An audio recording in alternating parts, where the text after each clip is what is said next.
What's up, YouTube? This is WattsUp Vapor coming at you with another review, yet again.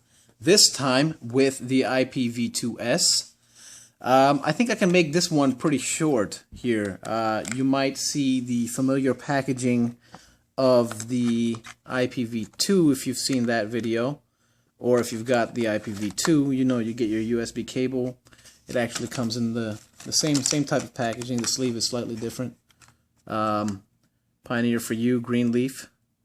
This actually talks about a software upgrade. This is a test unit, so I don't know how the final packaging will look. But there's supposed to be a software update that allows this to be updated to 75 watts. The IPV2S is actually a 60-watt device out of the box. The box, same type of packaging. Nice, you know, your user manual and your osmosis distribution card there and certificate of quality assurance or whatnot. So I'll put this to the side. So I'm just going to open up the cable box here. You know, you get your standard micro USB cable for the charging port on the bottom. You have your vent hole still here. And the one thing that's different about this than the IPV2 is actually, if you can take a look here, these screws are actually Allen screws now. They're bigger, they're not as janky as the screws that came with the IPV2. Color's slightly different, it's still a silver here in this particular one. The buttons are different. They went to more of those the Hannah style buttons. They've got a nice click to them. You know, it's actually just right. It's not as clicky as the Hannah clones, you know, with the click like that, but it's pretty nice. It's just right, actually. Size-wise, it's the same as the IPV2 pretty much here. You know, if I put them side by side, you know, you have your touch sensor on top. Same function as before. The Allen screws are actually a nice touch. You know, the box goes together nicely. The borders of the unit are actually beveled.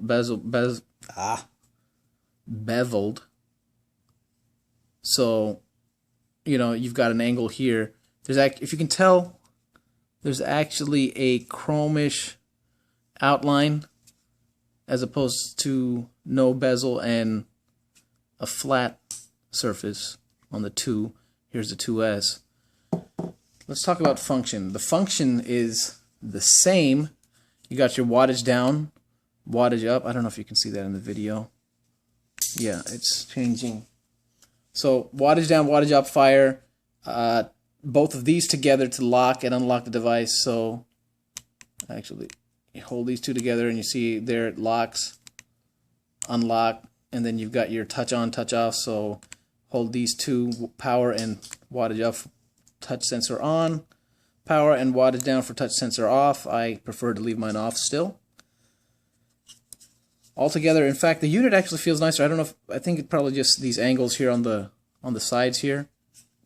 The other thing that's nice about the functionality is if it's unlocked, you'll see there's actually memory presets. So this is memory slot 4.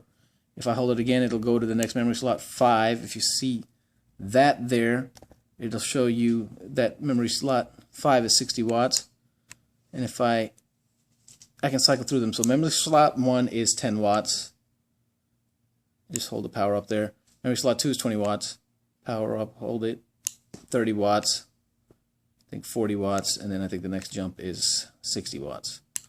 So that's pretty nice touch that you can actually have those presets instead of having to, you know, scroll down and wait for it. If I just wait for the device to shut off, or go to sleep mode, I should say, and now I hope, see, there it is. You just wait for it to sleep and then you can cycle through the presets by just holding it again. So I'm going to bump this guy up to 60 watts because, you know, that's how we do it. Pull the top off here, the plume veil. Let me grab some juice, and I just want to show you how it fires here, and then we'll wrap this video up. I'm not going to take it apart because the inside is pretty much the same.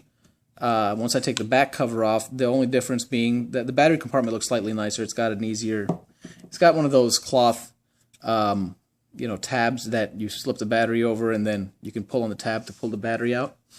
So that's a nice touch there. Let me see. I think I'm going to do some of this Masterpiece Picasso. This stuff is delicious. You can get it from our website. Pretty good stuff here. So let me fire this thing up.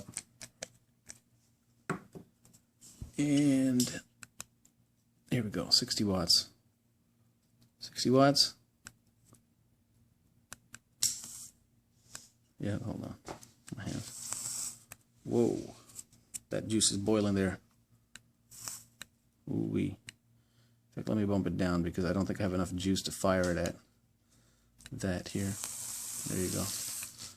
Awesome. Awesome. As you can see. Yeah, my battery's too low for me to, so I keep shutting off there. My battery's too low to fire at 60 watts, so consistently anyway. Let me take a vape on it and we'll wrap this video up. Very nice. Again. Oh, one major thing I forgot to mention. I have to take this off to show you, but the connection here is actually now, it's a floating connection versus the, you know, so this actually, if you see, you can actually spring this up and down. It's a floating 510 connection. Still adjust the screw on it, which is also good, you know, but the fact that it's floating now ties the unit together. I think they've got a solid device now with the 2S as well. I mean, the 2, I love it. Don't get me wrong, but they've made some improvements with this 2S. Take a vape and we'll end it from here, all right?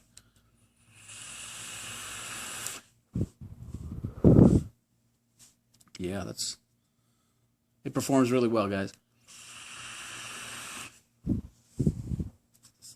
IPV2S test unit. I hope this video helps you guys in making some purchasing decisions or just general inquiries here.